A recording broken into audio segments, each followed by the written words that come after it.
You were sitting outside a cave, and the sky just turned black in the middle of the day. Not evening black, not storm black. The sun is gone, completely gone, and the birds around you have gone silent because they think night has arrived in the space of a few minutes. You have genuinely never seen this before. Nobody you know has ever seen this before. There is no word for what is happening, because nobody has ever needed one. And somewhere in your chest, underneath the confusion, something else is starting to build. Fear. Not fear of an animal. Not fear of another person. Fear of the sky itself. Because the sky just did something that should not be possible, and you have absolutely no way to explain it. Today, if the sun disappeared like that, you would check your phone. Someone would already be live streaming it. A scientist somewhere would already have an explanation ready, and within an hour you would know the exact word for it, a solar eclipse, along with the date of the next one. You would probably complain the special glasses sold out. The unexplainable, for you, barely exists anymore. But for most of human history, moments like this weren't rare interruptions. They were constant. Death, thunder, disease, the sun going dark, an entire member of your group simply not waking up one morning. And every single one of those moments needed an explanation, because a mind that cannot explain danger is a mind that cannot prepare for it, and a group that cannot agree on an explanation cannot hold together for long. So somewhere in that gap between fear and understanding, belief was born, not as a story someone sat down to invent, but as a survival tool that slowly turned into something much bigger. And the way that happened is stranger, older, and far more physical than most people realize.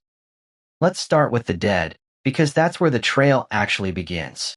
Neanderthals, not modern humans, but an earlier cousin of ours, were already laying their dead to rest in specific positions as far back as 130,000 years ago.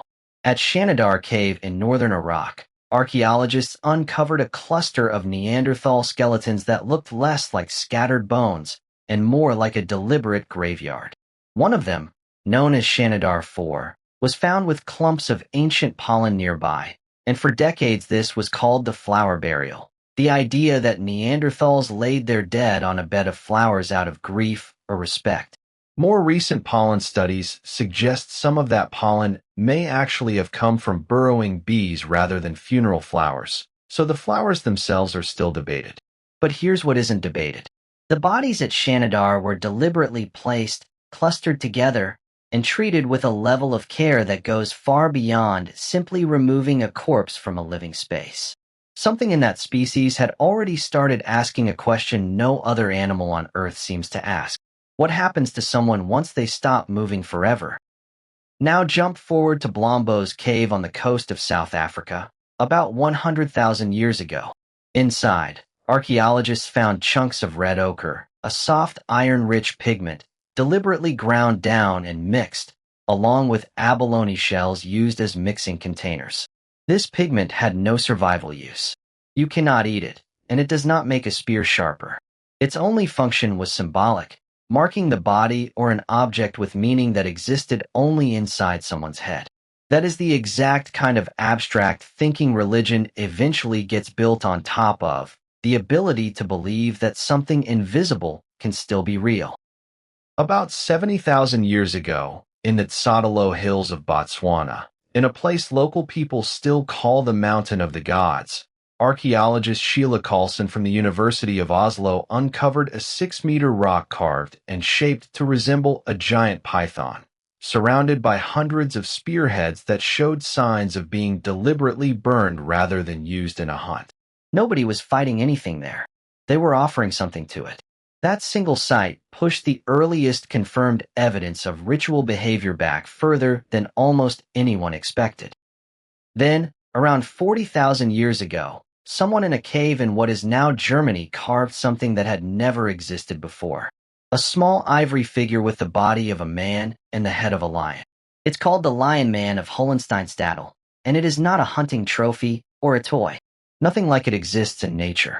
A creature with a human body and a lion's head is something you can only build inside your own imagination first, where patterns on the ivory show it was handled, passed from person to person, over and over, for generations. That single object is considered by many researchers to be the oldest known physical evidence of religious belief on the planet, because it proves someone wasn't just observing the world anymore. They were inventing beings that didn't exist in it. By about 34,000 years ago, at a site called Sungir in Russia, that invention had turned into full ceremony. Archaeologists found burials containing thousands of painstakingly carved ivory beads. Some estimates put a single burial at over 3,000 beads, each one taking hours to make by hand. That represents an almost unbelievable number of collective human hours spent decorating someone who could no longer see, wear, or appreciate any of it. You don't spend that kind of effort unless you believe the person going into the ground is going somewhere, and that where they're going still matters. Around the same period, roughly 35,000 years ago, in Manot Cave in the western Galilee region of Israel, researchers led by Dr. Omry Barzilai found something people had walked past for years without understanding. A large boulder deep inside the cave, deliberately carved with lines to resemble the shell of a tortoise, sitting in a chamber that was never used for daily living. No fire pits, no tools for cooking, no debris from ordinary life, just a carved stone in a space people had to go out of their way to reach. The natural conclusion, published in the Proceedings of the National Academy of Sciences, is that this chamber was built specifically for gathering, for ceremony, for whatever people did when they wanted to feel connected to something bigger than themselves. Belief already needed its own architecture. Thousands of years later, in a cave in southern France known as Trois Frères, someone painted a figure that still unsettles people who see it today, a being with antlers, the legs of a man, and eyes that seem to stare directly out of the rock. Researchers often call it the sorcerer. Whether it depicts a shaman, a spirit, or something meant to sit between the human world and whatever lay beyond it, one thing is clear. Belief had stopped being private. It was being painted onto walls for a group to see and share. And by around 9,000 years ago, belief had a job title. In central Germany, archaeologists uncovered the grave of a woman now called the Bad Dürrenberg shaman, buried with deer antlers, turtle shells, and an assortment of ritual tools unlike anything found in an ordinary grave from that period. Someone in that community was no longer just a hunter or a parent. They were a specialist in the invisible. And then, around 11,600 years ago, belief did something no one expected. It built something enormous, before farming, before pottery, before permanent homes even existed. At a site in southeastern Turkey called Göbekli Tepe, groups of hunter-gatherers who had no fixed settlements somehow organized enough labor to drag and carve stone pillars weighing over 10 tons, arranging them in circles decorated with foxes, scorpions, and vultures. Nobody lived there permanently. People are believed to have traveled from far away just to gather, to build, and almost certainly to worship. Religion, in other words, may not have been something that showed up after civilization was built. There's a real possibility it's the reason civilization got built in the first place. There's a theory among researchers that ties all of this together, sometimes called the Big Gods hypothesis, associated with psychologist Aaron Norenzayan and others who study the origins of large-scale cooperation. The idea is simple but a little unsettling. As human groups grew past the size where everyone personally knew everyone else, trust became a problem, because you can't build a society on 100 strangers simply taking your word for it. Belief in watchful, moralizing gods, spirits, ancestors who could see what you did even when no one else was looking, gave people a reason to behave when nobody was checking. Fear of the unexplainable didn't just explain the world. It may have been the glue that let strangers live and build side by side. Belief wasn't just an answer to fear. It became the operating system that let human groups grow far larger than biology alone ever should have allowed. Think about your own life for a second. Somewhere back when you were small, before anyone explained anything to you properly, you probably believed something completely made up was real, a monster under the bed, a reason the lights flickered, a rule you followed because breaking it felt dangerous even though nobody ever proved it was. That instinct never actually leaves you. It just gets quieter, more polished, wrapped in better language. If you've got a memory like that, the first thing you ever believed in without any proof at all, it's worth sitting with for a second because it's older than you think. So here's the full arc. A species that buries its dead with care. A pigment with no survival use.